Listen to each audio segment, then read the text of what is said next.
கட்டுமானத்தின் வலிமை, கட்டிடங்களின் பாதுகாப்பு. ஸ்ரீ துர்கா டிஎம்டி கம்பிகள். TVR garden signature living T Nagar இப்போ திருவள்ளூருக்கு வந்தாச்சு. Near D Mart on new bypass road, Tiruvallur நகராட்சிக்குட்பட்டது. பிளாட் 20 லட்சம் முதல். கான்டாக்ட் 9955511814.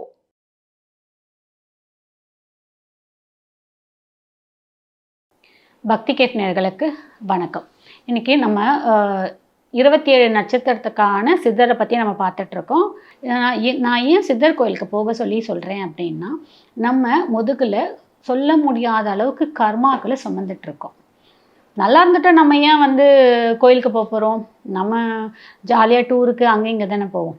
நமக்கு சொல்ல முடியாத அளவுக்கு துன்பம் இருக்குது அப்படின்னும் போது நம்ம மனிதர்கிட்ட சொல்லும் போது இன்றைக்கி நம்ம முன்னாடி அதை கேட்டுருவாங்க. ஆனால் வெளியில் போய் அவளுக்கு என்ன இந்த மாதிரி ஏதாவது ஒரு குறை இதுன்னு சொல்லிட்டு அவன் நம்ம ஒன்றா சொன்ன விஷயத்த அவங்க 3 4 திருச்சி சொல்லுவாங்க. அதற்கு பதிலாக நீங்கள் சித்தர்கிட்ட போய் உங்களோட மனக்குறையை நீங்கள் சொல்லாமையே அவங்களுக்கு தெரியும். இருந்தாலும் உங்கள் மனக்குறையை நீங்கள் அவங்கக்கிட்ட சொல்லும்போது அவங்க யாரிடமும் சொல்ல மாட்டாங்க. உங்களுடைய கர்மாக்களை அவங்க குறைச்சி கொடுப்பாங்க. கர்மாலேருந்து யாரும் தப்பிக்க முடியாது. ஆனால் ஒரு மூட்டை லட்சம் நீங்கள் முதுகில் கர்மா சுமந்திருக்கீங்கன்னும் போது அதை 10,000 குறைக்கக்கூடிய தன்மை சித்தமார்களுக்கு கண்டிப்பாக இருக்குது.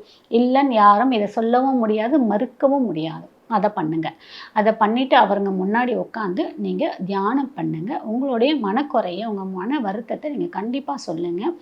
அவர் கண்டிப்பாக காது கொடுத்து கேட்டு உங்களுடைய மனக்குறை அனைத்துமே தீர்த்து கொடுப்பாங்க. அதில் இன்றைக்கி பார்க்கக்கூடிய நட்சத்திரம் பரணி நட்சத்திரம். பரணி நட்சத்திரத்துக்கான சித்தர் யாருன்னு பார்த்தீங்கன்னா போகர். இந்த போகருக்கான கோவில் எங்கே இருக்குது நம்ம எல்லாருக்குமே தெரியும். ஏன்னா போகர் தான் பழனியில் இருக்கக்கூடிய முருக சிலையை நவபாஷணமாக உருவாக்கியவர் அவர் தான். ஸோ அங்கே தான் நமக்கு போகருக்கான ஜீவசமாதியம் இருக்குது.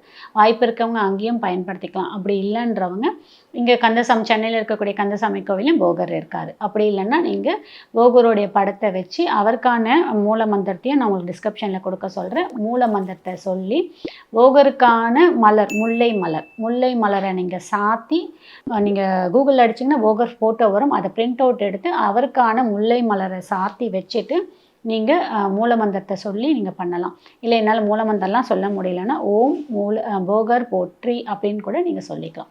சித்தரை பொறுத்தவரை ரொம்ப பிரம்மாண்டமாக வழிபாடு எதிர்பார்க்க மாட்டாங்க. ரொம்ப அமைதியாக, ரொம்ப சிம்பிளாக, அவங்க மலரை கூட எதிர்பார்க்க மாட்டாங்க, பூ கூட எதிர்பார்க்க மாட்டாங்க.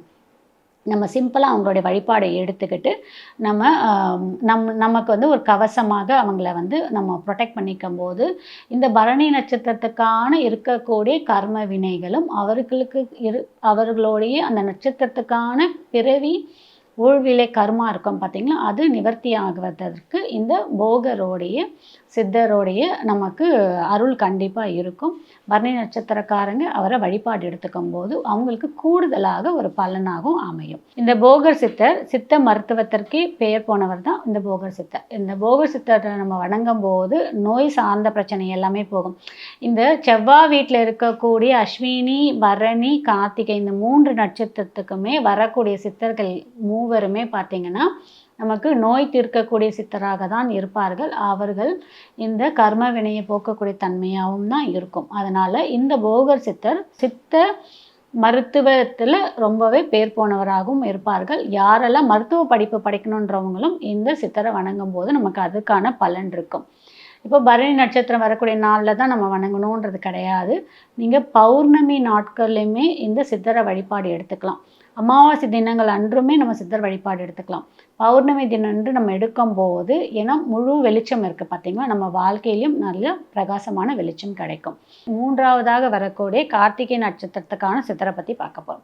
இந்த சித்தருடைய பேர் பார்த்தீங்கன்னா ரோம மகரிஷி. இந்த ரோம மகரிஷின்றவர் ரொம்ப ரொம்ப ரொம்ப ரொம்ப பழமையாக சொல்லக்கூடிய ஒரு மகரிஷியாகவும் இருக்கார். ரொம்ப பழமை, அதாவது அவருக்கான காலத்தை அளக்க முடியாத அளவுக்கு இருக்காராம்.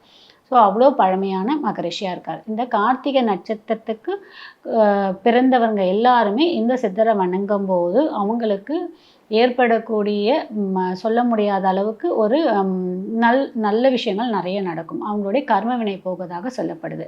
இந்த சித்தர் கோவில் எங்கே இருக்குன்னு பார்த்தீங்கன்னா, சென்னையில் திருவெற்றியூரில் இருக்கக்கூடிய மயில ஆண்டவர் திருக்கோவிலில் இருக்கக்கூடிய கோவில். இந்த கோவிலில் நமக்கு அகஸ்திய முனிவரும் இந்த கோவிலை தரிசனம் பண்ணதாக சொல்லப்படுது. இந்த கோவிலில் இருக்கக்கூடிய ரோம மகரிஷி முனிவரை நம்ம வணங்கும் போது கார்த்திகை நட்சத்திரத்துக்கு உரியவங்க அனைவருக்கும் நல்லதே நடக்கும்னு சொல்லப்படுது. அவர் ஒரு கார்த்திகை நட்சத்திரத்துக்கு பிறந்தவங்க அனைவருக்குமே ஒரு கவசமாக இருந்து காப்பாராம். அதே மாதிரி கார்த்திகை நட்சத்திரத்தில் ஏதாவது கிரகம் இருந்து அதுலேயும் சூரியனே நின்றிருந்தாலும் அவங்களும் இந்த சித்தரை போய் வணங்கும் போது அவர்களுக்கு நிறைய தொழிலில் முன்னேற்றம், மேல் படிப்பு, வேலையில் இருக்கக்கூடிய உயர் அந்தஸ்து எல்லாமே கிடைக்கும், ப்ரொமோஷன்ஸ் எல்லாமே கிடைக்கும்ன்றது சொல்லப்படுது.